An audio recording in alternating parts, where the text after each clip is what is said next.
Saya menjawab ini tidak sebagai anggota Komisi Percepatan Reformasi Polri, tetapi sebagai seorang yang menjadi peminat dan pembelajar ilmu hukum.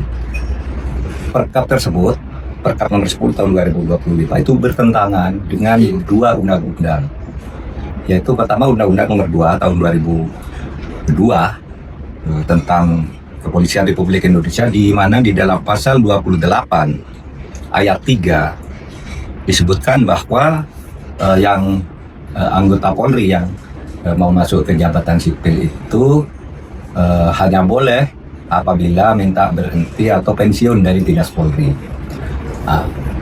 Ketentuan terbatas ini sudah dikuatkan oleh putusan Mahkamah Konstitusi nomor 114 tahun 2025. Perkap tersebut juga bertentangan dengan Undang nomor 20 tahun 2003 tentang ASN, terutama pasal 19 ayat 3 yang menyebut bahwa jabatan-jabatan sipil di tingkat pusat boleh diduduki oleh anggota TNI dan anggota Polri sesuai dengan yang diatur di dalam Undang-Undang TNI dan Undang-Undang Polri. Undang-Undang TNI sudah mengatur adanya 14 jabatan yang kalau diperluas menjadi 16 sudah mengatur bahwa TNI bisa ke situ. Tapi Undang-Undang Polri sama sekali tidak menyebut jabatan-jabatan yang bisa diduduki oleh Polri. Dengan demikian, ketentuan perkap itu kalau memang diperlukan, itu harus dimasukkan di dalam undang-undang. Tidak bisa hanya dengan sebuah perkap jabatan sipil itu diatur.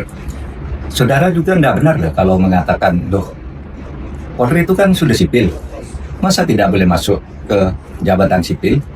Ya memang begitu aturannya. Sipil tidak boleh masuk ke sipil juga kalau di ruang lingkup tugas dan profesinya. Misalnya, seorang dokter bertindak sebagai jaksa kan tidak bisa. Jaksa bertindak sebagai dokter kan tidak bisa. Dosen bertindak sebagai notaris kan tidak boleh. Dan seterusnya. Jadi dari sipil ke sipil pun ada pembatasannya. Nah, oleh sebab itu, saya kira harus diproporsionalkan agar asas legalitas tidak dipertentangkan dengan fakta-fakta keluarnya perkap yang sudah dibuat oleh Bapak Kapolri. Maaf, saya tidak bicara atas nama anggota Komisi Reformasi, karena anggota Komisi Reformasi tidak boleh membicarakan hal-hal semacam itu sebagai pendapat resmi, tapi saya sebagai dosen hukum tata negara.